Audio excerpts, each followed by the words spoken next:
1995 had begun in what had become a familiar fashion for Celtic.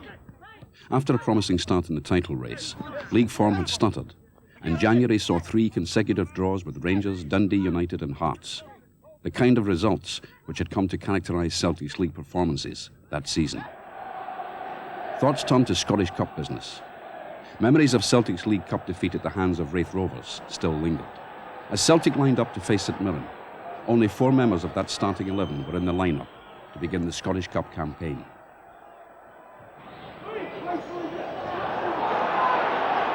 Brian McLaughlin.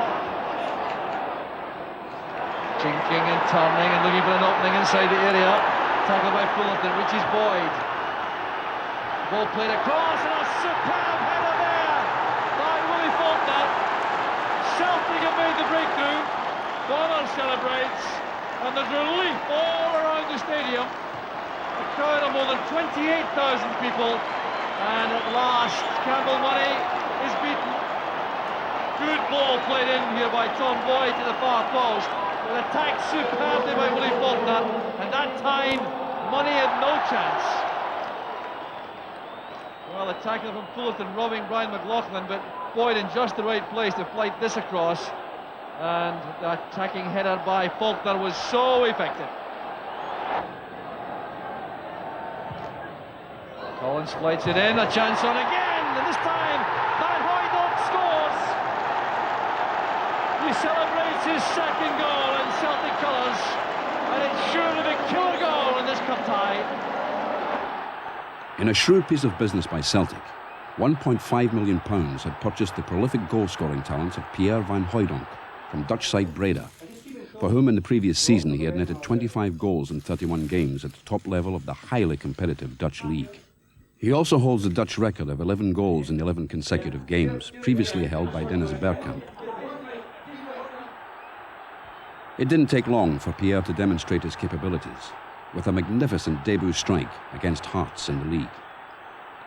Having already contributed a goal in the Scottish Cup campaign, Pierre's love affair with supporters continued on St Valentine's Day, as Celtic faced Meadowbank in the 4th round of the Cup.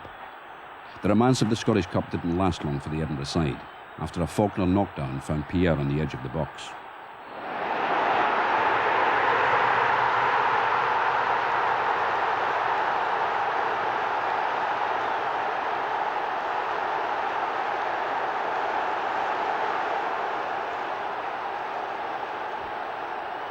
Meadowbank keeper Steve Ellison was again under pressure as Van Hooijdonk connected with a McNally cross.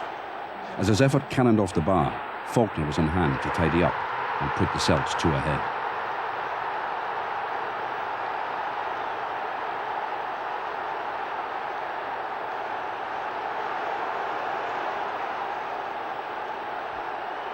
Within 3 minutes, Celtic had added a third, and again it was the Dutchman who did the damage, with a superb finish to make the score 3-0. The score remained the same despite intense second-half pressure, and Celtic recorded the first victory by 3 clear goals since 1993. The quarter-finals saw Celtic drawn against Kilmarnock, and Celtic supporters responded to a call by Tommy Burns to give the team their backing by turning out in numbers for the game, played on a Friday night. Good effort there from Faulkner. Fine move from Celtic. They really do appear to be warming to the task. Lights problem there. The lights have gone, and the referee allowed the game to continue just for a brief second or two, but now I suspect there may be a hold-up here. These lights have gone. Failure of the floodlights had become something of a familiar problem, with Capello, Ibrox, Brockville and Hampden all previously blacked out. After a 25-minute delay, the action resumed. So there's no lighting problem now, and Celtic have a chance to get the game back underway with this free kick. Pierre Van Hooijdonk lining up what might be a long-range, ambitious attempt on goal. John Collins runs over the ball. There's Van Hooijdonk. That's awkward. And it's certainly worried Likovic in the Kilmarnock goal. Picked up now by Collins. Chased by Riley, his shadow. Riley's won it. Run made on this side by McKee, but Boyd was with them all the way. O'Donnell's little flick on. This is McStay. That's a great pass through. Here's McLaughlin, a chance on here for Celtic for the opener. And that surely is a penalty kick, yes. It's been given.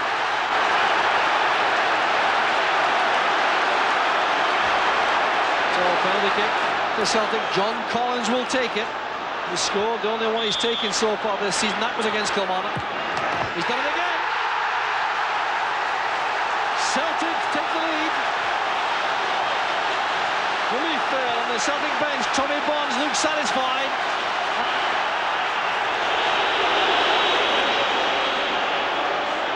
So it's McKinlay with the free kick.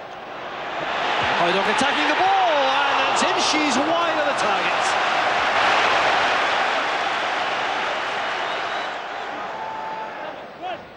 Good running ahead by Boyd. Pulling that back very well indeed. Could this be the second? It's off the post from Faulkner.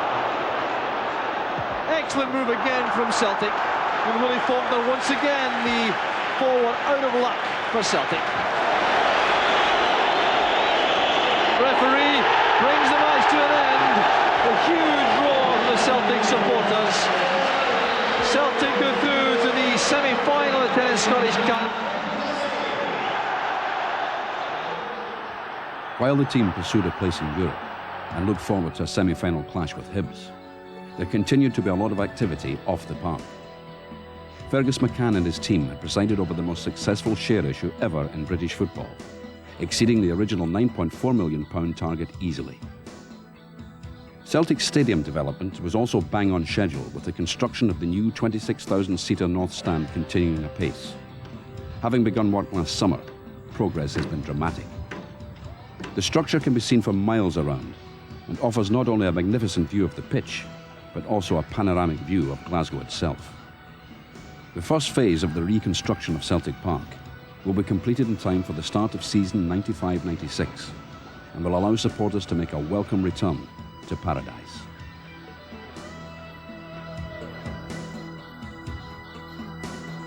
After a 0-0 draw in the first match, Celtic again faced Hibs 3 days later for the semi-final replay.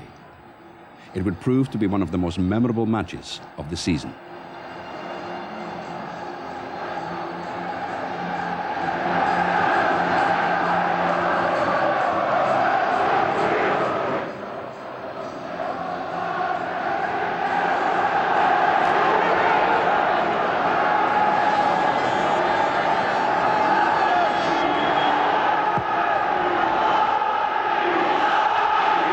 Flick on from Faulkner. Taken on there by Keith Wright, who's now moved through the middle to join McGraw. A bit of interchanging among the Hibs players. They're ideally suited to that in this formation.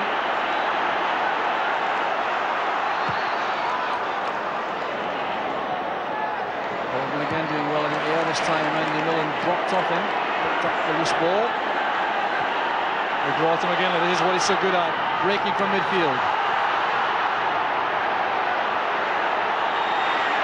One man too many there. The one who won possession was John Collins. Here's McLaughlin. Barter sprinting free on the right, but that's forward to Walker. A great chance here for Celtic. Excellent football from Celtic. Here Jackson again, right ahead. Determination shown there by Willie Miller. The tackle.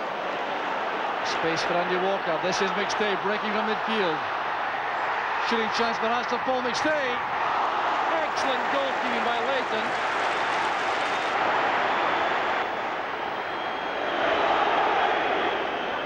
Now McGinley. Harper. Willie Miller goes outside him. It's a good pass.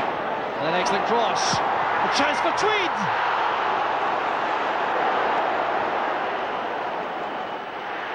Collins.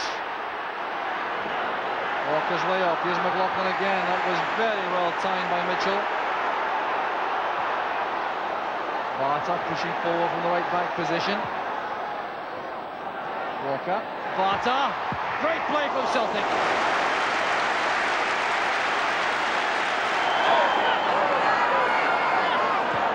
Collins. Back here with Paul McStay. Great ball in for Faulkner.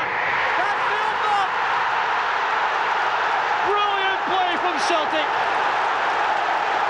Willie Faulkner puts them ahead.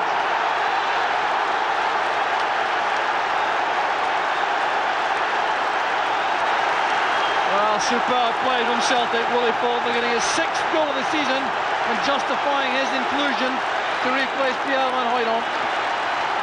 It really was a magnificent goal, superbly built up.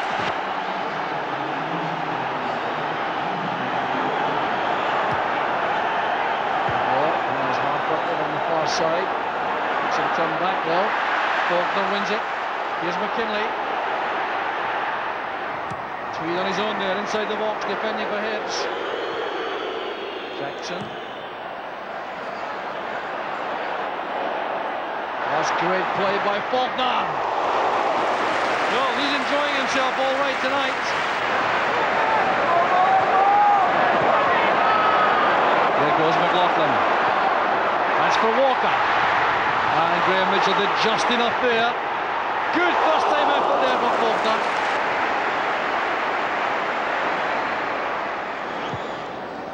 Well, I think the half-time whistle will come as some kind of blessed relief for Hibs. Only 1 goal down, but it could so easily have been 2 or 3. Millen, a little bit of trouble there. Out it comes to Collins. Delightful finish from Collins. Measured into the corner. The Celtic supporters celebrate in style.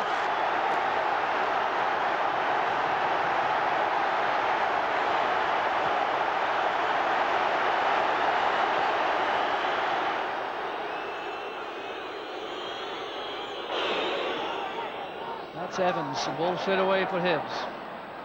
Across it comes to O'Neill. That's well struck and superbly saved by Bonner.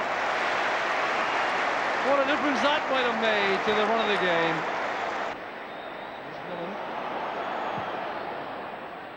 Keith Wright's header looking for McGinley. The right, Hibs are back in the match. The pressure has paid off.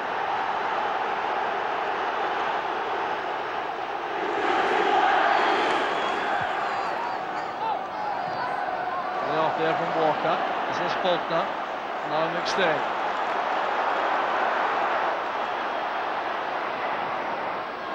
Collins on the left. There's Andy Walker. Down for McKinley. That's great play again. And Graham Mitchell defending superbly once more for Hibs inside the box.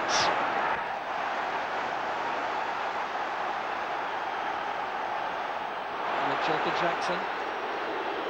Here's Miller. And now Evans. This is promising for Hibs. Pat McGinley going up there. Against Rudy Vata. Harper. Breaks kindly for Miller. Now it's Jackson. Here's Keith Wright. Superbly tackled there by Rudy Vata. Now the break is on for Celtic with McLaughlin. On the far side is Walker. Through the gap goes Phil O'Donnell. Matched by Pat McGinley. And he effectively replaced at Celtic.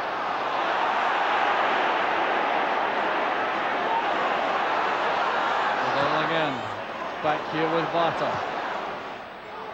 Faulkner attacks the ball. Well, it's a good save by Leighton. So powerful, Willie Faulkner. He's clashed there with Andy Millen. He almost turned that into a goal-scoring opportunity. McLaughlin to McKinley. It's a very good swinging cross again. Collins beating the ball by Millen. Jackson takes the ball for a run. The usual reception from the Celtic supporters. He's right, well challenged by O'Neill. This is Collins. Now McStay. Great running by Walker. He's onside. This could tie it up. Terrific Terrific build-up play once again from Celtic.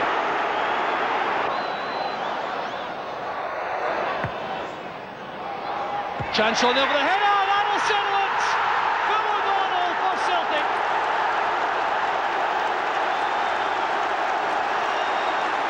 Could scarcely have been simpler.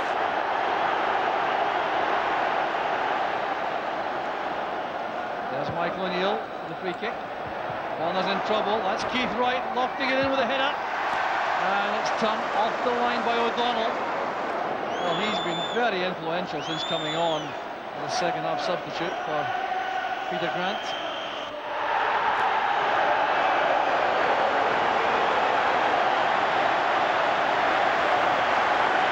So Celtic head for their second cup final of the season. The first ended in agony for Paul McStay in particular.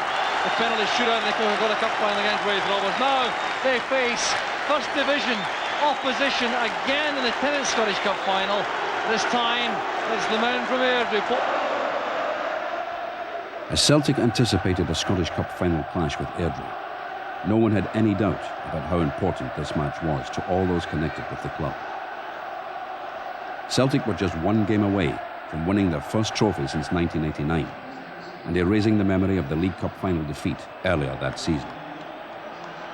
Winning the Cup would also go some way to compensating Celtic for an indifferent league campaign and, of course, deliver a valuable place in Europe next season. A new look strip was unveiled, with a return to the more traditional design welcomed by supporters. The build-up to the cup final had begun. As the team prepared at Sea Mill, they were in a relaxed frame of mind. A short trip to Italy had gone some way to keeping the players focused on the task ahead and allowed them to escape the distractions and tension inevitable prior to such a big game.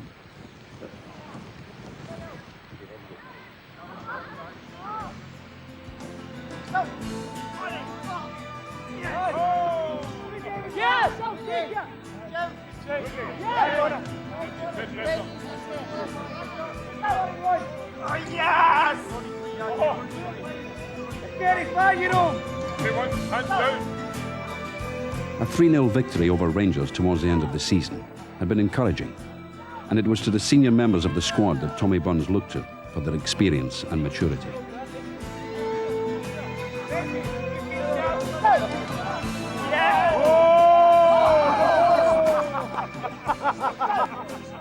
We brought them down on Thursday, and basically just to get them away from the hype for tickets and people bothering them and pressing them for different things, just to come away and relax.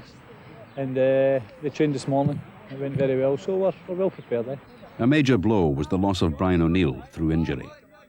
That's one of these unfortunate things that happened. Brian twisted his knee on Monday.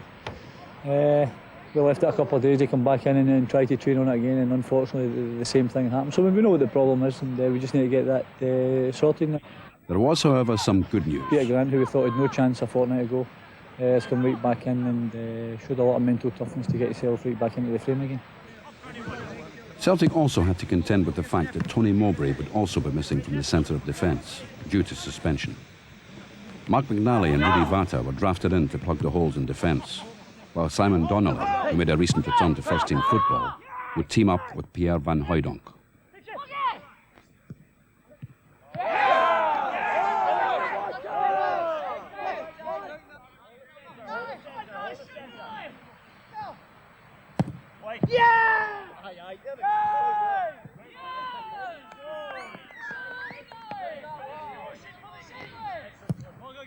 Despite injury worries, training had gone well, and the manager was determined to ensure that the players went into the game with the right attitude. So I think we've made a concentrated effort to make sure they're relaxed, because obviously outside influences are trying to influence them to make them feel under pressure and things like that. But they know they've got a job to do, and come the day that they'll be ready for it. But until then, we want to keep them as relaxed as possible. Part of the Burns philosophy is that there is a price to be paid for losing, even if it is only a training game.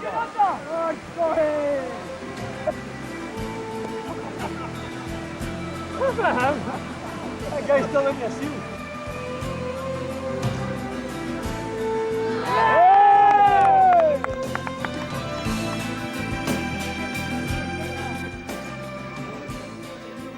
After training, it's time for lunch, which allows the team to discuss that day's game and not to dwell too much on what lies ahead the following day.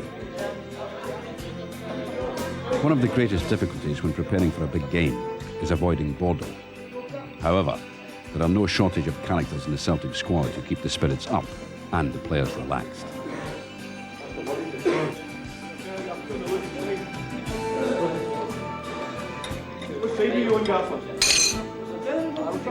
Yeah, bro.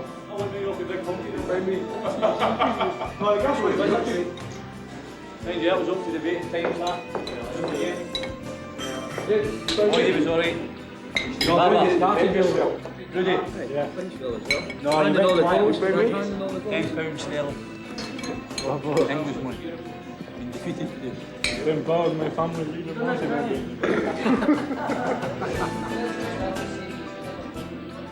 The players all like to relax in different ways. While some go to their rooms for a few hours sleep before an evening walk, others like to find their own means of relaxation. Brian O'Neill, you're the worst player in the history of Celtic Football Club. So yeah, you're just a bad player. He's not a bad bloke, he's just a bad cards player. I'm actually a very nice guy. You're a nice bloke, but you're just a bad player. You're a nice guy. That's my wife.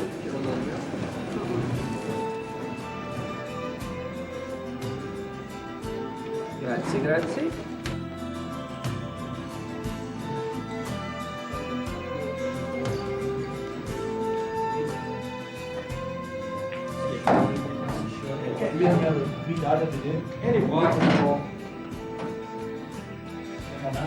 Good show, Eddie boy.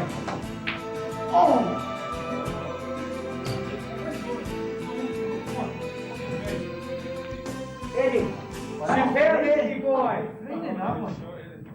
Great show, Eddie. It's only guys ever played pool with a rest. For the break. 5 minutes. You're off school? Always? Good girl. Quality time. Yeah. Quality time, The cup finals take care of themselves. The supporters will be there. They'll back us to the hilt, we know that. And we want to give them a good day and a good weekend and a good summer. And then we can go back to Celtic Park, the Scottish Cup holders. A new stadium almost completed. Some new players. And basically we get a fresh start again at Celtic Park with a lot of optimism. On the morning of the final itself, it was clear how much victory would mean to supporters. It's very important for Celtic to win this game. Very important, and for the fans as well. I think it's important for the fans more than anything else. Just the amount of belief that's been in the club over the past 6 years that we haven't won anything. And I think now is the time to do it and finally turn the corner. Well, I think things are starting to get right in the recent past anyway. They're doing well, they're a great victory over Rangers and they're doing very well. I think it's important a club of Celtic stature requires to win trophies on a regular basis, so let's hope today's the start of big things to come for a few years. We're turning the corner with a beautiful new stadium now, and things are turning the corner for us, and I think things are going to come good. This will be the start today. This is a springboard. We do it the day, take off. European champions in 2 years. We all love the club, obviously, and this is as important as it gets. Oh, son, play the bass.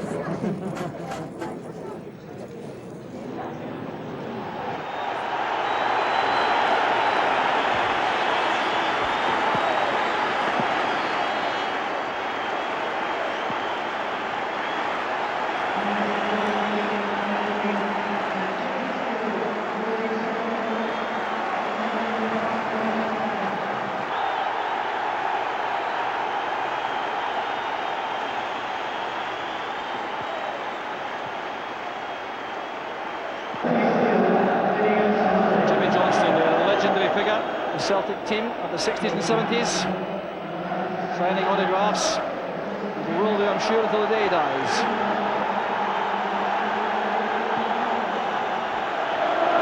In the midst of that array of people is Rod Stewart, here to support Celtic. There he is. Well, Peter Grant, reckoned to be such an important influence to the Celtic side in midfield, recovering from a knee injury sustained against Dundee United 2 weeks ago and urging his teammates on. Mark McNally last played in the first team at the start of a match on the 25th of February against Hearts at Tynecastle. A long layoff, so something of a gamble perhaps, bringing him back after that gap in his season. Paul McStay, the most experienced cup final exponent in the field. It's his 6th cup final. He's had winning medals in 85, 88 and 89. He was a loser in 84 and in 1990.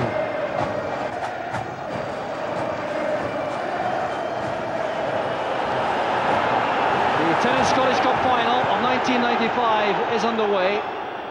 With Celtic in possession and the tactical manoeuvring started already. Paul Jack picking up Simon Donnelly up front for Celtic. Graham Hay has the task of looking after Pierre Van Hooijdonk. Here's Donnelly with Jack. And the deflection there gives the throw to Airdrie. Simon Donnelly looks over to the referee and a quiet word of complaint. Steve Cooper under pressure from McKinley. Andy Smith. Likes pass, here's Smith again. Lawrence is quick, so too is Boyd. And a late tackle there by Tom Boyd. The free kick's been given.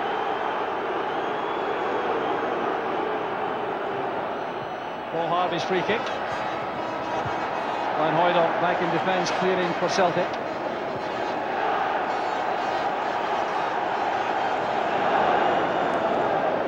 Sanderson. First involvement there for Bonner, who did very well to hold on under pressure from Cooper. Kept his eye on the ball all the time. Well, the game for the moment being compressed into the middle area of the field. Paul Jack going to work hard on Simon Donnelly. That's Van Hooijdonk, a very good pass. This is McKinley in space.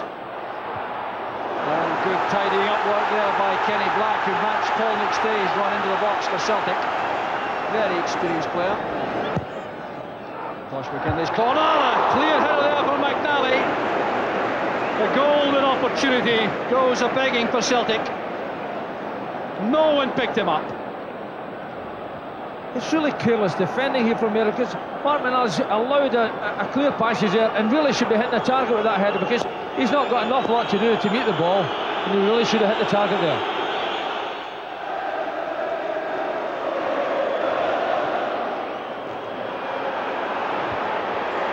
Van Hooijdonk wins that from McLaughlin. This is Collins. Grant in the anchor role in central midfield. Van Hooijdonk's way off, that's McLaughlin. Neat bit of play again. Turned away by Paul Jack. Well, Brian McLaughlin is likely the player to provide that extra bit of penetration for Celtic in attack. The corner kick again being taken, an in-swinger by Tosh McKinley.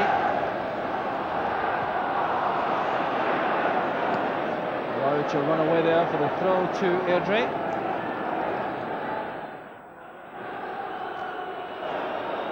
Here's Stewart now to receive the throw out.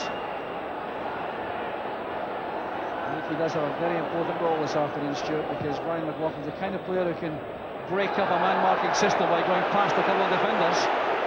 Free kick conceded there by McNally.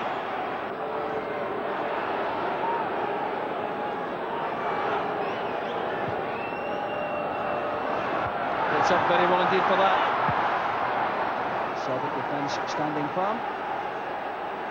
Boyd in that new central defensive role, performing very well indeed for Celtic. Finally sending out long, there's no one forward for Celtic, and Peter Grant has made a run of fully 50 yards to put pressure on Sanderson. It's picked up well by Collins. Space on the right for Bata. McLaughlin inside him, now it goes outside. There's Kenny Black making a very good challenge, well-timed tackle. McLaughlin sends over a good cross, that's awkward. Jimmy Boyle scrambles the ball away, but only as far as McKinley. That's for Van Hooijdonk. Great header! And Celtic are ahead! Pierre Van Hooijdonk scores his 8th goal in Celtic colours and sets the cup final alight. The this has been typical of the Celtic play so far, because the views on either side well. Tosh McKinley gets in a tremendous cross there, and Van Hooijdonk gets up brilliantly, meets it perfectly, really gives the goalkeeper no chance. But Celtic have used both flanks very well in the early stages, and obviously Van Hooijdonk there has shown the threat that he possesses. Tremendous start for Celtic. A perfect start for Celtic, and their huge support brought to life by that outstanding header from Pierre Van Hooijdonk. The delivery from McKinley was superb, and now Airdrie have a real problem. The goal coming after just 9 minutes. Harvey outpaced comfortably there by Boyd. A huge asset at the back, Boyd's immense pace. There's Boyle, well tackled by McKinley. Grant now leads the counter-attack. That's for Donnelly. Sanderson getting back there. Well, Sanderson made no contact at all with the ball there, and Simon Donnelly claiming the advantage rule should have been applied. Well, a remarkable challenge that by Sanderson.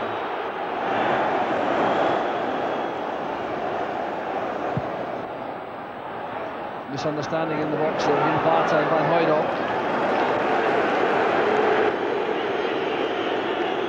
There's plenty of movement down there on both benches. Neither management teams entirely happy though.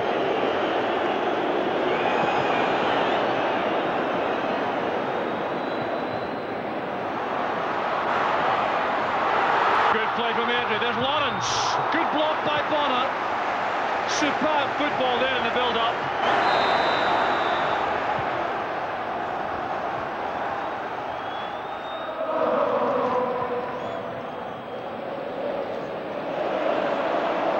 Good play from McStay. This is McLaughlin.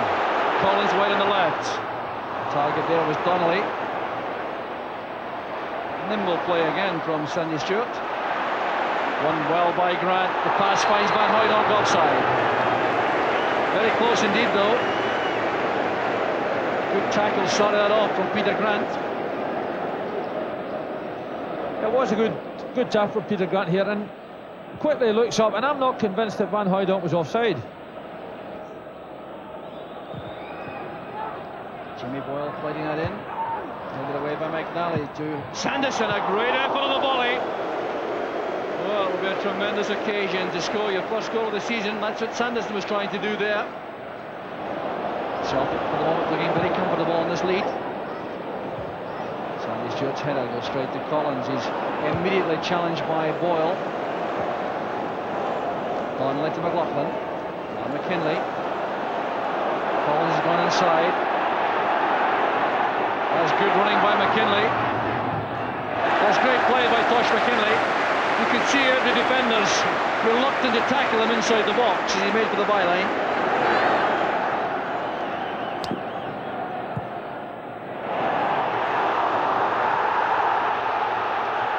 Dangerous ball flashed across the 6-yard box there. Steve Cooper was the player back defending for Airdrie. Easing that back to Martin.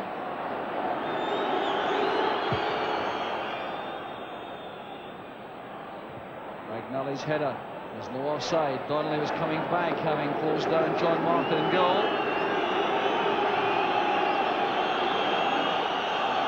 Now John Martin comprehensively beaten by Pierre Van Hooijdonk's splendid header in 9 minutes, but that apart, not troubled too often. Pierre Van Hooijdonk has gone down to the far side of the field. He appears to require treatment. So the big Dutchman waits. There's some attention here from Ryan Scott, the Celtic physio. And Willie Faulkner is being prepared for action. McKinley forward, here's Donnelly. McStay under pressure from Black. Sanderson's clearance, Lawrence is on his own for Airdrie up front at the moment. That's a good turn to wait for support. Black helps it on. Here's Sanderson well forward. Now Stewart. Under pressure there. Here's McLaughlin. Misunderstanding there with Peter Grant, I think. Sandy Stewart doing very well for Airdrie. It's the Airdrie throw.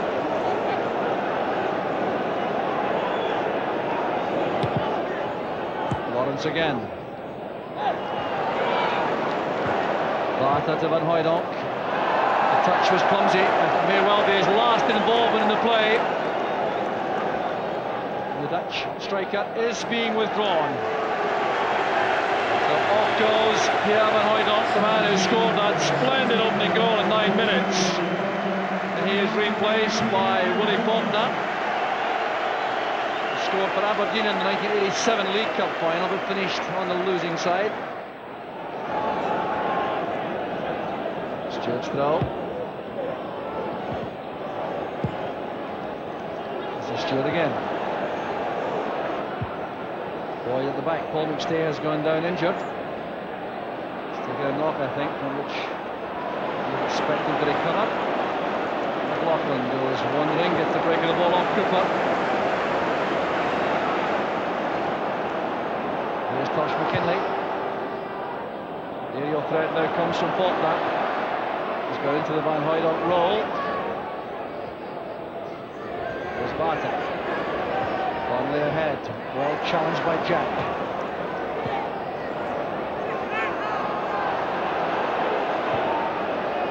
Right, switches the players. Good play from Celtic. Here's Tosh McKinlay. And Jimmy Sanderson spotted the threat coming there from a former Hearts teammate. Steve Cooper winning that from Boyd. Grant was quick enough to get there ahead of Lawrence. Calm play there from Pat Bonner. The value of experience clear again. Faulkner helps it on. Donnelly is offside, although I suspect the referee might have given a free kick against Faulkner. Andy Smith got a touch on. McNally in good position though for Celtic. That's McStay. Faulkner beaten by Hay. This is McLaughlin. Retains possession very well indeed. There's McLaughlin. Celebrated his 21st birthday this month. Giving that away though. Here's Donnelly. Now McLaughlin. Well, once again, the most persistent criticism of Brian McLaughlin is his final pass in wide positions, and there's real justification for that criticism. It's real careless defending, and Simon Donnelly spots Brian McLaughlin. Lovely little ball inside, but a wasted final pass eventually. That's a good turn by Stewart. He was caught by McLaughlin, and that was down to the clever play of Sandy Stewart. That's what produced that bad tackle from McLaughlin. So, a chance for Airdrie late in the first half to equalise on this free kick. And Mark McNally got a very important touch there, but still the pressure remains on the Celtic defence. And Airdrie really have done extremely well to force their way back into this match after that early setback provided by Van Hooijdonk's goal. Paul Harvey will take this. Queuing up for the header there, and Pat Bonner stayed in his line. It's another corner kick. There's Kenny Black, near post ball, won well by Faulkner. There's Donnelly. Now Barta. That's a good pass from McLaughlin. He's on his own for the moment. Needs support through the middle. Jimmy Sanderson trying to slow him down there. And once again, McLaughlin's final pass lets him down. There's another chance here to cause some problems. More orthodox ball. Grant looking there for Barta. Almost a good ball, that. Barta well forward, supporting the attack. So we've had a couple of minutes now of stoppage time, and there could be more of that. Referee Mottram allows the play to continue as Lawrence chases. Boyd makes sure he can't get the ball across, but Lawrence has done well to earn another corner kick. It's a good closing spell from Airdrie in the first half. Back now with Boyle. That's towards Cooper, and again McNally did well, matching him with a header.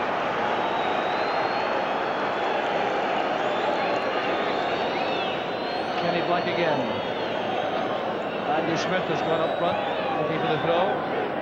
Back to Black with a quick cross. Faulkner back defending. Celtic were very happy to hear the half-time whistle. Here's Andy Smith. Stay to Donnelly. He's tackled from the back by Sandy Stewart. There won't be time for the free kick. The half-time whistle is gone. That good spell from Airdrie has not produced an equaliser. And at half-time, it's Airdrie 0, Celtic 1.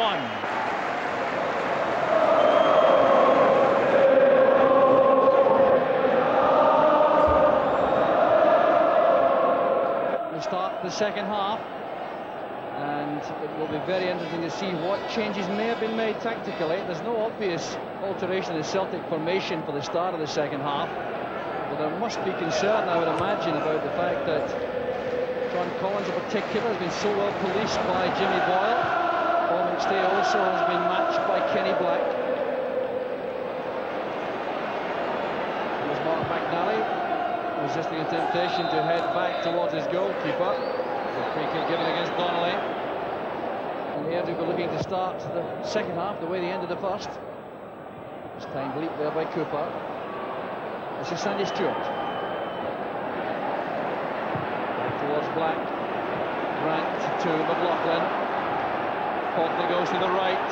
On the left is Donnelly, matched by the pace of Jack. Deceptively quick, Paul Jack. Wasn't going to lose that race. There's Collins. And that was turned over by Martin. Well, John Martin appeared to react late to that. I wonder if he thought initially it was going well over the top. Well, John Collins hasn't had a big impact in the game, but really tests the goalkeeper just to indicate that, to remind him that he can hit the ball from there.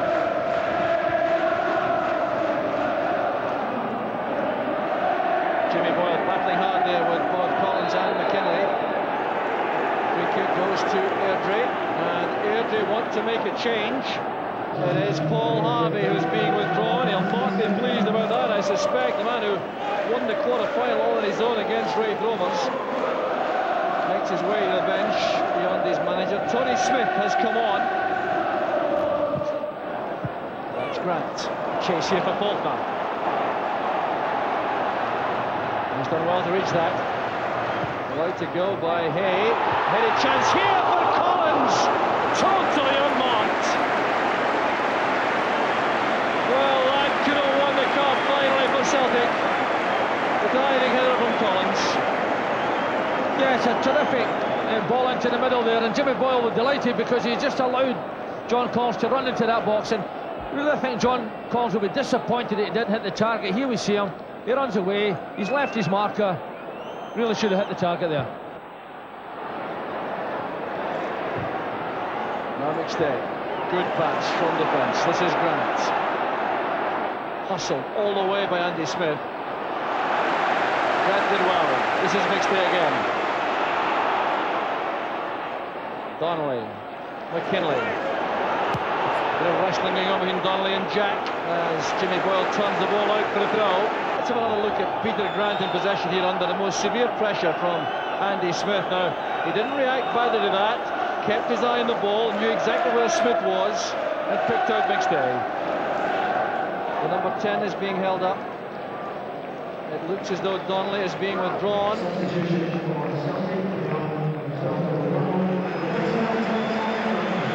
Donnelly goes off, and Phil O'Donnell goes on, looking to win his second Scottish Cup winners medal, having been in the Motherwell side in 1991, along with Tom Boyd. Great leap there by Cooper. Cross in front of McNally. Grant turned well. Caught from the rear by Black. As he played the ball forward, he's in trouble this time. Peter Grant. The referee will allow attention for Grant. He was caught after the ball had gone by Kenny Black, and that right knee causing trouble again.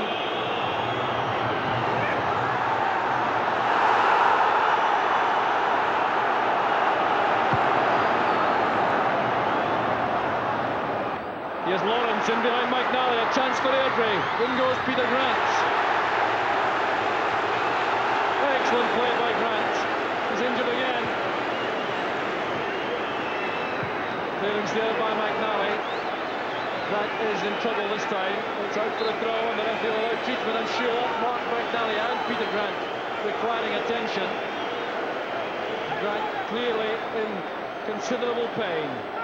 we see it from a different angle. Alan Lawrence is much hit the box, and timing of the tackle is excellent. Takes the ball clearly and cleanly. So Peter Grant recovers. He has now been named the Tennent's man of the match for his performance this afternoon. Very influential for Celtic. Faulkner gets up well again. Faulkner trying to release McLaughlin. And a great block by Martin. That would have settled it. Well, he had very little to do in the second half in particular, but he did well to block the shot from Faulkner. Very few in the box for that. Airdrie leading 3 men upfield all the time now.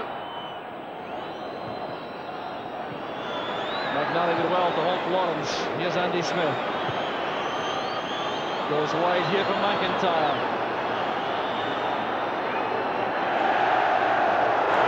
Decision goes Airdrie's way. And Tommy Barnes looks on. Jimmy Steele checks his watch. He'll know now that we're just about to go into stoppage time.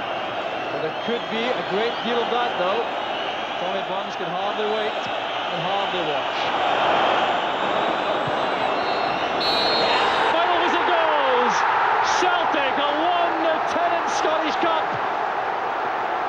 Tommy Barnes goes straight to Alec MacDonald.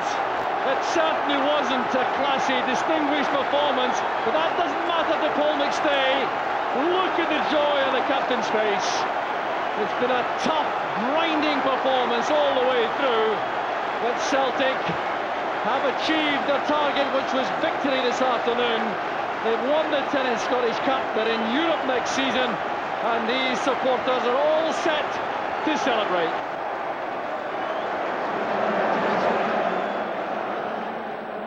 The celebrations continued long after the final whistle.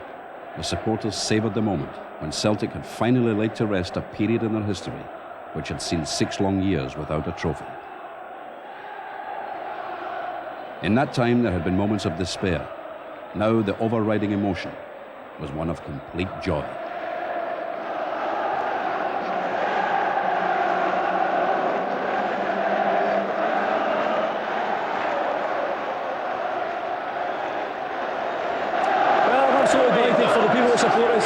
You can see them all around us here, and that's what Celtic Football Club's all about. We're only here as people to do a job for them. They're the guys that pay the money, they pay the wages, and we're their servants, and I'm absolutely delighted for them. I thought Airdrie played well in the game, competed very well and done what they were good at. I didn't think we played well at all, but I think, to be fair, we're under a hell of a lot more pressure than Airdrie were. Well, now I'll go and give Peter Grant a good kiss, because I thought he was absolutely unbelievable today, and I don't know what they've done without him today. It was absolutely magnificent, and for him more than anything, I'm absolutely delighted. And for our captain McStay, which is a particularly hard time, I'm just so thrilled for him. And hopefully 1 or 2 cheques might be written over the summer. Well, we know the guys we want, and we'll go and do our business here and get them in here. Well done, Tommy. Thanks very much.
I've dreamed about for the last 5-6 years. We fought hard and long, eventually won it. Maybe not a great performance today, but overall pleased. We clearly deserved the winner today, definitely. It's a fantastic feeling, and yeah, this when you see the supporters and you see the emotion, and you know where you play football for, and it's magic. The ones that deserve the medal is these people that stood round about here today and in this stand today. They deserve it all because they've stood by us for 6 years, and I'm delighted for them. I'm delighted for myself personally, but I think these people deserve it more than us.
had a couple of letters through the week before the cup final, people saying to me if we win it, to take the cup down through the Gorbals and up through the Calton. So we decided to do that, and the support was absolutely unbelievable. Thousands and thousands of them out on the street, and just quite remarkable. And, very, very touching, and that will drive us on to get Celtic back to where they should be.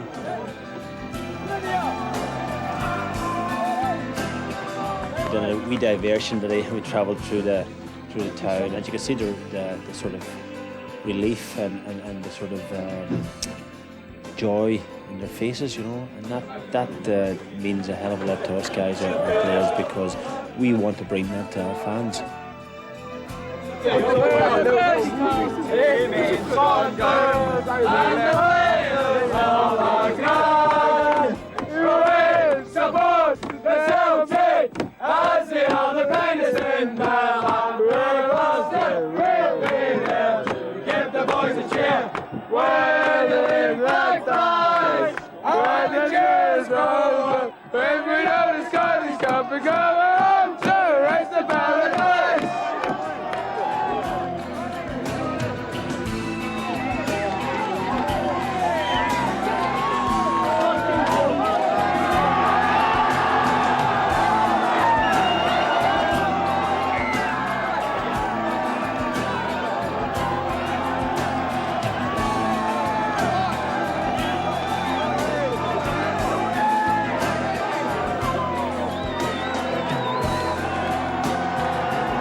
The most important thing was getting a badge at the end of it, and it was a winner's badge.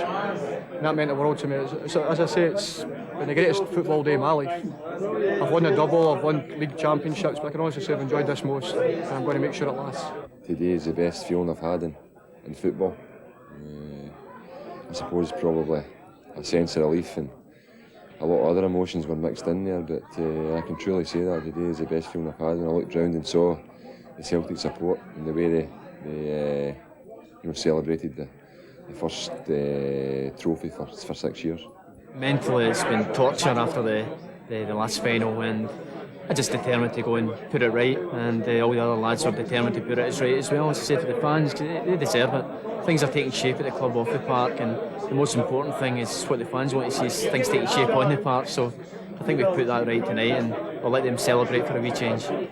We've got the best support in the world, as everybody knows that, and I think they showed that today. They're going into a stadium that is fitting for the support that we've got, and it's the start for Celtic Football Club, and we'll try and do things properly for them, and not take advantage of them, and not take them for granted, and give them the best quality players that we can possibly find. This is the beginning of better days.